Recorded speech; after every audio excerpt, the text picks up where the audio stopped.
अस्सलाम वालेकुम students, my name is Rabia Rubani. Welcome to Pharma Whisper. आज का जो हमारा टॉपिक है वो हमारे पास कोलाइड्स का लास्ट टॉपिक है। हमने पहले इसकी सीरीज़ में टाइप्स, इसकी प्रिपरेशन, प्यूरिफिकेशन और प्रॉपर्टीज़ वगैरह देखी हैं। ठीक है, आज हम देखेंगे हमारे पास कोलाइड्स की interaction, factors affecting the colloids, कुछ टर्म्स हैं और हमारे पास फार्मास्यूटिकल एप्लीकेशंस हैं। ये चैप्टर बहुत ज़्यादा इंपॉर्टेंट है, बहुत ज़्यादा इंपॉर्टेंट। ठीक है, इसमें से लॉन्ग क्वेश्चन लाजमी आता है। हम कहते हैं कि मतलब जब पता है हमारे पास लॉन्ग क्वेश्चन आना ही आना है तो पूरा चैप्टर अच्छे से करके हर एक टॉपिक को किया जाए। ये ना छोड़ा जाए कि ये टॉपिक छोटा है इसको छोड़ दें, नहीं, आप लोगों ने इसको अच्छे से करना है। ठीक है, और प्रॉपर से हर टॉपिक को याद करना है। ठीक है, आज हमारा जो टॉपिक है, फर्स्ट ऑफ ऑल हम स्टार्ट करेंगे इंटरेक्शन ऑफ कोलाइड्स। नेम से शो हो रहा है क्या है, इंटरेक्शन ऑफ कोलाइड्स। मीन के हमारे पास क्या होते हैं, जो दो या दो से ज़्यादा कोलाइड्स क्या होते हैं, आपस में मिक्स होते हैं, एक दूसरे के साथ इंटरेक्ट करते हैं और एक दूसरे की प्रॉपर्टीज़ को अफेक्ट करते हैं। ठीक है, कुछ इंटरेक्शंस हम अभी डिस्कस करते हैं। सबसे पहले क्या होती है हमारे पास, म्यूचुअल प्रेसिपिटेशन या फ्लोक्यूलेशन। फ्लोक्यूलेशन क्या होता है, फ्लोक्यूलेशन हम बेसिकली हम एग्रीगेशन को कहते हैं। मीन के हमारे पास चीज़ों, पार्टिकल्स, ये छोटे छोटे पार्टिकल्स है ना, इनका क्या होना है, फ्लोक्यूल बन जाना, इकट्ठे हो जाना। ठीक है, इसको हम कहते हैं दिस इज फ्लोक्यूलेशन या एग्रीगेशन। इसमें क्या कहते हैं, हम कहते हैं हमारे पास क्या होता है, टू हाइड्रोफोबिक कोलाइड। ये आप लोगों ने याद रखना है, हमने कौन सा कोलाइड लिया है, किस में डाला है, इस इंटरेक्शन, ये 4 इंटरेक्शन हैं और हर इंटरेक्शन में हमारे पास डिफरेंट कोलाइड्स हैं। ठीक है, तो आप लोगों ने याद रखना है कि कौन सा कोलाइड किस में डाला गया है। ठीक है, हमने इसमें क्या लिए, 2 हाइड्रोफोबिक कोलाइड्स लिए, उनके क्या है, ऑपोजिट चार्ज है, उनको हमने मिक्स कर दिया। ठीक है, जब ऑपोजिट चार्ज है तो क्या होगी, अट्रैक्शन होगी। ठीक है, ऑपोजिट चार्ज क्या करेंगे, अट्रैक्ट करेंगे, जिसकी वजह से क्या होगी, कोगुलेशन या एग्रीगेशन होगी और इसी प्रोसेस को हम कहते हैं this is flocculation. 2 hydrophobic colloids, opposite charge, attract and form aggregates. Like sulphur colloid negative होता है, ये क्या करता है, कोगुलेशन करता है विद फेरिक हाइड्रोक्साइड जो कि पॉजिटिव चार्ज है। ठीक है, अच्छा, कॉन्जर्वेशन। कॉन्जर्वेशन ये सेम है बट हमारे पास क्या है, ओपोजिट है। ठीक है, लाइक हमारे पास क्या है, इसमें हमने 2 हाइड्रोफोबिक कोलाइड्स लिए, इसमें हम क्या करेंगे, 2 हाइड्रोफिलिक कोलाइड्स लेंगे। ठीक है, जिसकी वजह से क्या होगी, कॉन्जर्वेशन होगी। हम कहते हैं हमारे पास क्या है, 2 हाइड्रोफिलिक कोलाइड्स लिए, ऑपोजिट चार्ज है। ठीक है, जब ऑपोजिट चार्ज होगा तो क्या हो गया, हमारे पास इंटरेक्ट, वो अट्रैक्ट ही करेंगे ना, तो क्या होगा, ऑपोजिट चार्ज थे, इन दोनों को हमने क्या किया, हाइड्रोफिलिक है।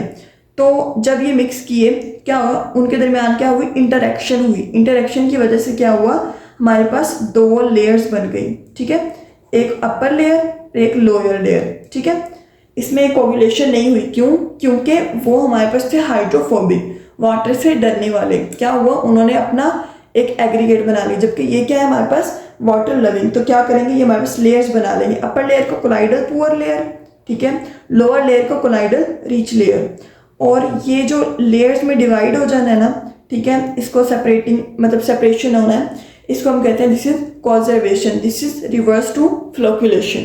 ठीक है, अच्छा, हम कहते हैं हमारे पास क्या है, कोलाइडल सोल्यूशन किसका, acacia which is negative and positive gelatin है। ये एट द pH ऑफ 3 क्या करते हैं, एक दूसरे के साथ कॉन्जर्वेशन करते हैं। ठीक है, मीन लेयर फॉर्मेशन करते हैं। नेक्स्ट हमारे पास आता है सेंसिटाइजेशन। हम कहते हैं हमारे पास, हमने एक हाइड्रोफिलिक कोलाइड ले लिया, एक हमने ले लिया हाइड्रोफोबिक कोलाइड, इन दोनों को हमने मिक्स किया। बट यहाँ पे कंडीशन क्या है कि हमने हाइड्रोफिलिक कोलाइड क्या किया, स्मॉल अमाउंट में यूज़ किया। ठीक है, जब हमने हाइड्रोफिलिक कोलाइड स्मॉल अमाउंट में यूज़ किया तो वो इसका क्या करेगा, जीटा पोटेंशियल रिड्यूस कर देगा।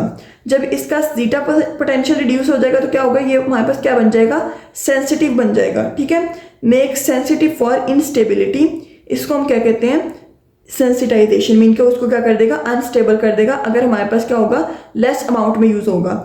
और हम क्या कहते हैं फिर, जब सेंसिटाइजेशन, जब हम हाइड्रोफिलिक कोलाइड्स को लेस अमाउंट में यूज़ करते हैं, क्या होता है, वो सेंसिटाइजेशन होती है। और जब हम इलेक्ट्रोलाइट्स ऐड करते हैं तो ब्रोक हो जाता है पूरा का पूरा कोलाइड। ठीक है, ये हमारे पास क्या है, हार्मफुल है। जो कोलाइड्स की इंटरेक्शन है वो हार्मफुल भी हो सकती है और बेनिफिशियल भी हो सकती है। ठीक है, ये हमारे पास हार्मफुल है क्योंकि हमारे पास कोलाइड्स की सेपरेशन कर रही है, सॉरी ब्रेक डाउन कर रही है। अच्छा, प्रोटेक्शन। अगर हम कहते हैं यही सेम चीज़ हाइड्रोफिलिक कोलाइड, हाइड्रोफोबिक कोलाइड, ये हमने एक दूसरे के अंदर मिक्स किए। अगर हम कहते हैं हाइड्रोफिलिक की हम लार्ज अमाउंट यूज़ करते हैं, जब हमने लार्ज अमाउंट यूज़ की वो क्या करेगा, उसको स्टेबलाइज करेगा। उसको हमारे पास जब हमने इलेक्ट्रोलाइट्स ऐड करने हैं तो क्या करेगा, उसको प्रोटेक्ट करेगा कहाँ से, ब्रेकिंग से, मतलब उसको टूटने नहीं देगा। क्यों? क्योंकि ये हमने क्या किया, लार्ज अमाउंट में यूज़ किया, पहले हमने स्मॉल अमाउंट में यूज़ किया था। ठीक है, तो it protects from breaking and this is called the protection. 20% solution जो एकेशिया का होता है वो सल्फर कोलाइड को प्रोटेक्ट करता है ब्रेकिंग से। ठीक है, नेक्स्ट हमारे पास आता है कुछ फैक्टर्स जो हमारे पास अफेक्ट करते हैं स्टेबिलिटी ऑफ कोलाइड्स।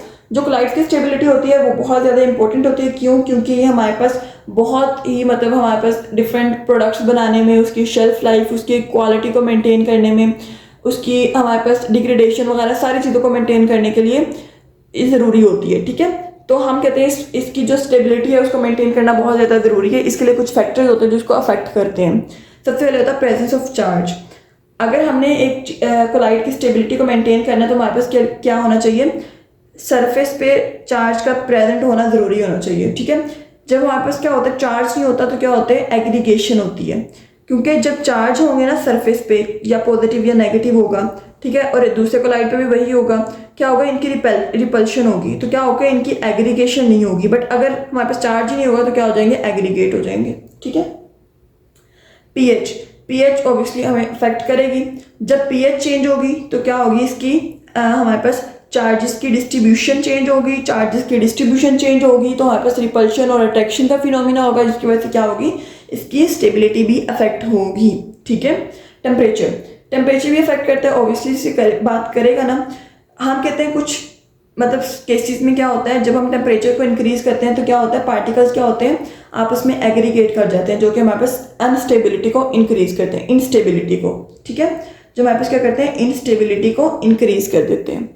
इसके बाद हम कहते हैं हमारे पास क्या है, particle size. Obviously particle size भी अफेक्ट करेगा कि हमारे पास पार्टिकल साइज कितना है, कि स्मॉलर पार्टिकल्स जो होते हैं वो हमारे पास डिस्पर्स्ड रहेंगे, जबकि हमारे पास लार्जर पार्टिकल्स होंगे हमारे पास क्या कर देंगे, सेडिमेंटेशन कर देंगे, हमारे पास नीचे फ्लोक्यूल्स बना देंगे, सेडिमेंटेशन हो जाएगी, बहुत सारी चीज़ें होती हैं। ठीक है, इलेक्ट्रोलाइट्स की कंसंट्रेशन भी अफेक्ट करती है स्टेबिलिटी को। कैसे? हम कहते हैं, हमने पढ़ा है कि कुछ केसेस में जब हम इलेक्ट्रोलाइट्स को ऐड करते हैं, डेल्वो थ्योरी में हमने पढ़ा था, इलेक्ट्रोलाइट्स को ऐड करते हैं तो क्या होता है, उसकी रिपल्शन रिड्यूस हो जाती है, जिसकी वजह से क्या होती है, उनकी कोगुलेशन होती है, मीन के हमारे पास इनस्टेबिलिटी इंक्रीज होती है। ठीक है, सॉल्वेंट की कंपोजिशन, ऑब्वियसली सी बात है कि हमारे पास सॉल्वेंट की कंपोजिशन है, सॉल्वेंट की हमारे पास कंसंट्रेशन वगैरह सारा कुछ अफेक्ट करेगा ना।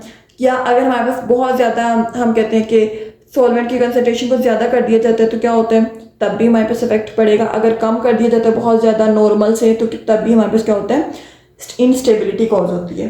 कुछ टर्म्स हैं हमारे पास, सबसे पहले आती है स्कल्स हार्डे रूल। ठीक है, ये हमारे पास एज एमसीक्यूज भी आ सकती है, शॉर्ट क्वेश्चन भी आ सकती हैं ये दो टर्म्स। ठीक है, Schulze Hardy rule, Schulze Hardy rule क्या कहता है, वो कहता है कि हमारे पास जो पार्टिकल्स एग्रीगेट होते हैं, हमने पढ़ा है कि हमारे पास अमाउंट इलेक्ट्रोलाइट्स ऐड करेंगे तो क्या होगा, कोगुलेशन हो जाएगी। वो कहते हैं कि सिर्फ इलेक्ट्रोलाइट की वजह से कोगुलेशन नहीं होती, बल्कि जो वैलेंसी होती है ना हमारे पास पार्टिकल्स की, अपनी पार्टिकल्स की वैलेंसी, वो भी अफेक्ट करती है उसकी कोगुलेशन को, उसकी एग्रीगेशन को।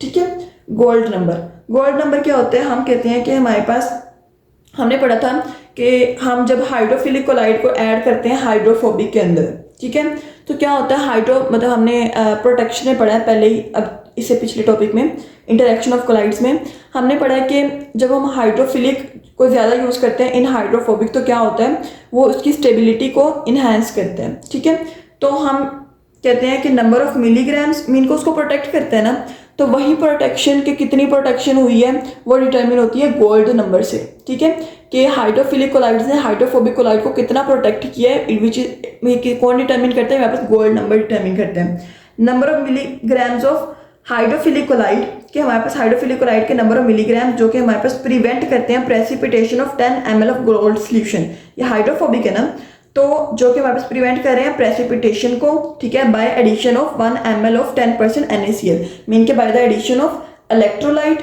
हाइड्रोफोबिक हाइड्रोफिलिक के जितने भी मिलीग्राम्स हैं वो प्रिवेंट कर रहे हैं किसको, हाइड्रोफोबिक को। ठीक है, तो इसको हम कहते हैं this is called the gold number. इसमें हम कहते हैं हमारे पास क्या होता है, गोल्ड नंबर में हम कहते हैं कि ये हमारे पास प्रेसिपिटेशन होती है ना, लाइक हमारे पास के गोल्ड नंबर कि यहाँ पे प्रेसिपिटेशन हो रही है, तो यहाँ पे कैसे ऑब्जर्व होता है? By using colour method. Colour method क्या होता है कि इसका कलर चेंज हो जाता है, कि अगर हमारे पास रेड टू वॉयलेट होगा तो हमें पता चल जाएगा हाँ ये प्रेसिपिटेशन हो रही है, ठीक है। ये प्रोटेक्शन की जो डिग्री है, मीन कि कितना प्रोटेक्ट कर रहा है, ये सारा गोल्ड नंबर से पता चलेगा, बिकॉज हमने नंबर ऑफ मिलीग्राम्स लेने हैं ना हाइड्रोफिलिक के। तो क्या होगा कि हमारे पास डिटर्मिन करेगा कि हमारे पास कितनी प्रोटेक्शन हुई है। आर्टिफिशियल किडनी मशीन, ये हमारे पास ना एक टॉपिक है, अलग टॉपिक है ये। जैसे हम बायो के स्टूडेंट्स है बेसिकली FSC, तो वहाँ पे होता है आर्टिफिशियल किडनी मीन के हीमोडायलिसिस, ठीक है। ये हमारे पास एक टॉपिक है, इतना इम्पोर्टेंट नहीं है वैसे, लेकिन आप लोग एक दफ़ा उसको स्टडी कीजिएगा, ठीक है। उसको प्रॉपर से अगर नहीं समझ आती तो फिर आप लोग पूछ सकते हैं, और नॉर्मल है जैसे हमने पहले पढ़ा हुआ है, ठीक है। इसकी हम थोड़ी बहुत एप्लीकेशन पढ़ लेते हैं। कोलाइड्स की बहुत इंपॉर्टेंट है, आती भी हैं, फार्मास्यूटिकल एप्लीकेशंस अलग भी आती हैं, डिफरेंट टॉपिक्स के साथ भी आते हैं। लाइक हमारे पास के टाइप्स लिखे हैं और इसकी एप्लीकेशन लिखे, प्रिपरेशन लिखे हैं और एप्लीकेशन लिखे, ठीक है। हम कहते हैं हमारे पास कोलाइडल कॉपर जो होता है वो एंटी कैंसर के तौर पर यूज़ होता है। कोलाइडल सिल्वर आयोडीन सोल्यूशन वगैरह सारे ये हमारे पास जर्मिसाइड्स मीन के जर्म किलर्स के तौर पे यूज़ होते हैं, एंटीसेप्टिक्स के तौर पे यूज़ होते हैं। कोलाइडल गोल्ड ये हमारे पास रेडियो एक्टिव एजेंट के तौर पे यूज़ होता है, जो कि हमारे पास डिजीज़ को डायग्नोज करता है। मरकरी जो होता है वो साइफेलिस में यूज़ होता है, ये हमारे पास क्या है, सेक्शुअली ट्रांसमिटेड डिजीज़ होती है साइफेलिस, ठीक है, उसमें यूज़ होता है। और एसोसिएशन कोलाइड्स जो होते हैं वो हमारे पास क्या करते हैं, स्टेबिलिटी और सोलेबिलिटी को इंक्रीज कर देते हैं कुछ कंपाउंड्स की, ठीक है, डिफरेंट डिस्पर्शन मीडियम्स में।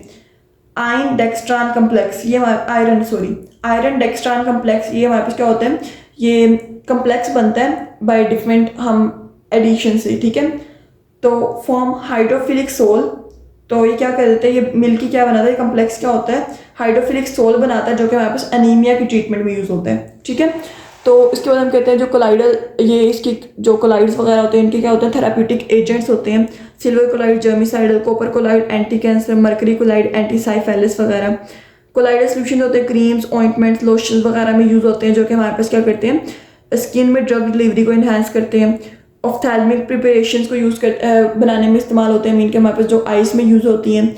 हमारे पास डेंटल डिपार्टमेंट मीन के हमारे पास मतलब जो हमारे पास माउथ वॉश या टूथपेस्ट वगैरह होती है ना, ये सारी चीज़ें बनाने के लिए यूज़ होते हैं। होप्स आप लोगों को समझ आ गई होगी, ईजी है, इतना ज़्यादा ईजी भी नहीं है, ठीक है। कोलाइड्स इंपॉर्टेंट है, बहुत ज़्यादा इंपॉर्टेंट है, आप लोगों को इसको अच्छे से करना है। सारी सीरीज़ अपलोडेड है, ठीक है, कोलाइड्स की प्लेलिस्ट अपलोड है, आप लोगों ने वहाँ से देख लेना है। हर लेक्चर को एक प्रॉपर वे में तैयार करना है और कितना मटेरियल लिखना है सारा कुछ ये मेरे नोट से पता चल जाता है, ठीक है। सो आप लोगों ने अपना प्रॉपर बेस्ट देना है, मतलब कि अपने जब आप लोग इसको प्रिपेयर करोगे, इसको लिखोगे, ठीक है, एनुअल पेपर में, तो भी आप लोगों ने इसको प्रॉपर ध्यान में रख के फिर करना है, बहुत इंपॉर्टेंट है। अगर नहीं समझ आती तो आप लोग पूछ सकते हैं, और मेरे डिस्क्रिप्शन में व्हाट्सएप ग्रुप का लिंक है, वहाँ से ज्वाइन करके आप लोग नोट्स वगैरह ले सकते हैं, या आप लोगों को कोई भी गाइडेंस वगैरह चाहिए तब भी आप लोग मुझसे कॉन्टैक्ट कर सकते हैं, ठीक है। जज़ाकल्लाह।